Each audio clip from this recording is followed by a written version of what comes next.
આજના તાજા ગુજરાત અને ભારતના હવામાન વિશેષ રિપોર્ટ. નમસ્કાર મિત્રો, તમારું સ્વાગત છે તમારા વિશ્વાસનીય ટોપ ન્યૂઝ ગુજરાત હવામાન અને જાણકારી ચેનલમાં. આજના વિડીયોમાં આપણે વાત કરીશું આજના તાજા હવામાન સંકેતો, જે ખેડૂતો, મુસાફરો અને સામાન્ય જનતા માટે ખૂબ જ મહત્વના છે.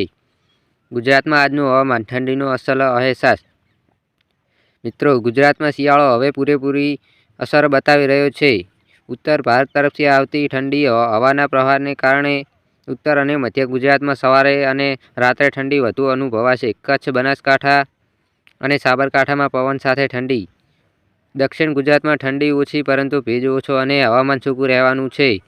આજના દિવસે કોઈ મોટો વરસાદી કોઈ સિસ્ટમ બનવાની નથી. ગુજરાત પર નથી, એટલે વરસાદની શક્યતા નવગણ્ય એટલે માનવામાં આવે છે. પવનની સ્થિતિ. ઉત્તર અને ઉત્તર પૂર્વ દિશામાંથી હળવોથી મધ્યમ પવન ફૂંકાવાની આગાહી છે. દરિયાકાંઠાના વિસ્તારમાં પવનની ઝડપ થોડી વધારે રહેવાની છે. પવનના કારણે ઠંડી વધુ ચમકશે, ખાસ કરીને વહેલી સવારમાં. તાપમાનની સ્થિતિ. રાત્રિ તાપમાન સામાન્ય કરતાં થોડું નીચું રહેશે. દિવસ દરમિયાન તડકો રહેશે પરંતુ ગરમી અનુભવાશે નહીં. શિયાળાની પાક માટે હવામાન લાભદાયક. ખેડૂતો માટે ખાસ સૂચના. આ હવામાન ઘઉં, જીરું, રાઈ અને ચણા જેવા પાક માટે અનુકૂળ છે અને પિયત વ્યવસ્થા સવારના સમય દરમિયાન કરવી વધુ યોગ્ય છે. શાકભાજીમાં ઝાકળથી બચાવ રાખવો જરૂરી છે. ભારતનું હવામાન. આજે શું સ્થિતિ?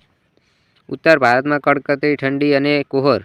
પહાડી વિસ્તારમાં હિમવર્ષાની શક્યતા છે. મધ્ય ભારતમાં સૂકું અને ઠંડુ. દક્ષિણ ભારતમાં છૂટાછવાયા વાદળ પરંતુ ભારે વરસાદ નહીં. આગાહીકારોની દ્રષ્ટિએ આગલો દિવસે જોઈએ તો અંબાલાલ પટેલના સંકેતો મુજબ આગાહી.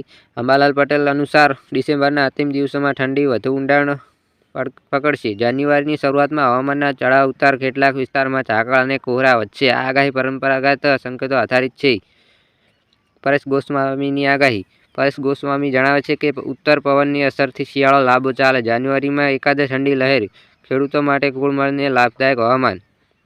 હવામાન વિભાગ શું કહે છે? હવામાન વિભાગ અનુસાર હાલ કોઈ મોટી વરસાદી સિસ્ટમ સક્રિય નથી. આગામી 3-4 દિવસ સૂકું અને ઠંડુ હવામાન રહી શકે છે. પવનની દિશા ઉત્તર તરફથી જ રહેશે. અંતમાં મહત્વની વાત. મિત્રો, આજનું હવામાન સામાન્ય જનતા અને ખેડૂતો માટે અનુકૂળ છે, પરંતુ ઠંડીથી બચાવ રાખવો જરૂરી છે. જો તમને આવી સાચી અને સરળ અને ઓરિજિનલ માહિતી ગમે છે તો વિડીયોને લાઇક કરો અને ટોપ ન્યૂઝ ગુજરાત હવામાન ચેનલને સબસ્ક્રાઇબ કરો અને આ માહિતી બીજા સુધી પહોંચાડજો. ફરી મળીશું આગામી અપડેટ સાથે. જય હિન્દ, જય ગુજરાત.